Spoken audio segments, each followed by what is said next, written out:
తెలంగాణలో బీఆర్ఎస్ తిరిగి పుంజుకుంటుందా? 38.20% vote share యొక్క అసలు కథేంటి? తెలంగాణ రాజకీయాల్లో ఇప్పుడు అత్యంత ఆసక్తికరమైనటువంటి చర్చ, బీఆర్ఎస్ పార్టీ తిరిగి బలపడుతుందా?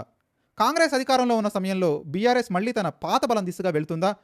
అంటే చాణక్య స్ట్రాటజీస్ సర్వే ముఖేష్ వెల్లడించిన అభిప్రాయాల ప్రకారం బీఆర్ఎస్కు 38.20%, కాంగ్రెస్కు 34.60%, బీజేపీకి 19.10% ఓట్ షేర్ వస్తుందని స్పష్టంగా పేర్కొన్నారు.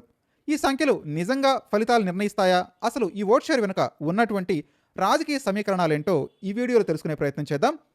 మొదటగా కాంగ్రెస్ పార్టీ విషయానికి వస్తే 2023 అసెంబ్లీ ఎన్నికల్లో కాంగ్రెస్ అధికారంలోకి వచ్చింది. ఆ సమయంలో ప్రధానంగా ఒక మార్పు కావాలనే ప్రజల అభిప్రాయం పనిచేసిందని సర్వేలో విశ్లేషణలు వెలువడ్డాయి.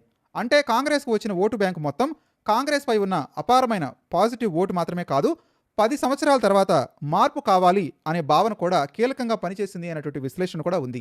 ఇప్పుడు పరిస్థితి మారింది. మార్పు కోసం కాంగ్రెస్కు ఓటు వేసినటువంటి ఓటరు ఇప్పుడు కాంగ్రెస్ ప్రభుత్వ పనితీరును అంచనా వేస్తున్నాడు. ఇక్కడే ప్రభుత్వానికి అసలు సిసల పరీక్ష మొదలైంది. మరొక పక్క బీఆర్ఎస్ పార్టీకి ప్లస్ ఏ విధంగా అవుతుంది అంటే, బీఆర్ఎస్కు ప్రధానంగా 2 అంశాలు ప్లస్ కావచ్చని సర్వే విశ్లేషణ చెప్తుంది. మొదటిది కాంగ్రెస్ పార్టీపై ఉన్నటువంటి అసంతృప్తి, రెండోది కేసీఆర్ ప్రభుత్వ కాలాన్ని ప్రస్తుత ప్రభుత్వంతో ఓటర్లు పోలుస్తున్నారు. సర్వేలో ముఖేష్ ఏం చెప్తున్నారంటే, ప్రభుత్వ పరిపాలన విషయంలో గత బీఆర్ఎస్ ప్రభుత్వం మెరుగ్గా ఉందని భావించేటువంటి ఓటర్లు ఎక్కువగా సర్వేలో పాల్గొన్నట్టు చెప్తున్నారు. అయితే ఇక్కడ ఒక ముఖ్యమైనటువంటి విషయాన్ని గుర్తుపెట్టుకోవాలి.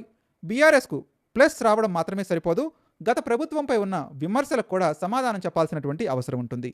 ఎందుకంటే ప్రజలు కాంగ్రెస్ను ఎందుకు మార్చాలి అని అడిగే సమయంలో మరి మళ్ళీ బీఆర్ఎస్ ఎందుకు అనేటువంటి ప్రశ్న కూడా అడుగుతారు. ఇక యాంటీ ఇన్కంబెన్సీ ఓటు ఎక్కడికి వెళ్తుందంటే, సర్వేలో స్పష్టంగా వ్యక్తపరిచినటువంటి అభిప్రాయాలను బట్టి కాంగ్రెస్పై అసంతృప్తి ఉన్న ఓటర్లలో ఒక భాగం బీఆర్ఎస్ వైపు మళ్ళేటువంటి అవకాశం ఉంది. అలా జరిగితే బీఆర్ఎస్ పార్టీ ఓట్ షేర్ మరింతగా పెరిగేటువంటి అవకాశం ఉంటుంది. అందుకే సర్వే తీరు ప్రకారం బీఆర్ఎస్ 40% నుంచి 43% ఓట్ షేర్ దిశగా వెళ్ళేటువంటి అవకాశం ఉందనే అంచనా కూడా వినిపించింది. కానీ ఇది తుది ఫలితం కాదు, ప్రస్తుత పరిస్థితిపై ముఖేష్ చాణక్య సర్వే స్ట్రాటజీస్ చేసినటువంటి అంచనా. మరి బీజేపీ ఎక్కడుంది? బీజేపీ కూడా కీలకమైనటువంటి ప్లేయర్గానే తెలంగాణ రాష్ట్ర ఎన్నికల్లో ఉండబోతుంది. సర్వే చెప్పిన దాని ప్రకారం బీజేపీ ఓట్ షేర్ 19.10% వద్ద ఉంది. బీజేపీని కూడా పూర్తిగా పక్కన పెట్టేటువంటి పరిస్థితి లేదు. కానీ బీజేపీకి ఒక సాధారణ సమస్య ఉంది, నాయకత్వం సమన్వయం చేసుకోలేకపోవడం. ముఖేష్ చెప్పినటువంటి అభిప్రాయం ప్రకారం తెలంగాణ బీజేపీలో నాయకుల మధ్య సమన్వయం లేకపోవడం పార్టీకి పూర్తి స్థాయిలో మైనస్గా మారుతుంది. బండి సంజయ్ సమయంలో బీజేపీకి వచ్చిన ఊపు తర్వాత అదే స్థాయిలో ప్రజా సమస్యలపై నిరంతరం పోరాటం కనిపించలేదన్నటువంటి విశ్లేషణ కూడా ఉంది. అందుకే బీజేపీ ఇప్పుడు కీలకమైన పని బలమైన నాయకత్వాన్ని ప్రజల ముందుకు తీసుకురావటం. మరొక వైపు ఇప్పటి పార్టీ పరిస్థితిని చూస్తే తెలంగాణలో భవిష్యత్తులో ప్రధానంగా 3 పార్టీల మధ్య పోటీ ఉండేటువంటి అవకాశం కనిపిస్తుంది. Congress versus BRS versus BJP. కానీ ఎన్నికలకు ఇంకా సమయం ఉంది. ఈ 3 పార్టీల్లో ఎవరు ముందుగా వ్యూహం మార్చుకుంటారో, ఎవరు ప్రజా సమస్యలను బలంగా పట్టుకుంటారో, ఎవరు తమ కేడర్ను సమన్వయం చేసుకుంటారో అదే చివరికి కీలకం.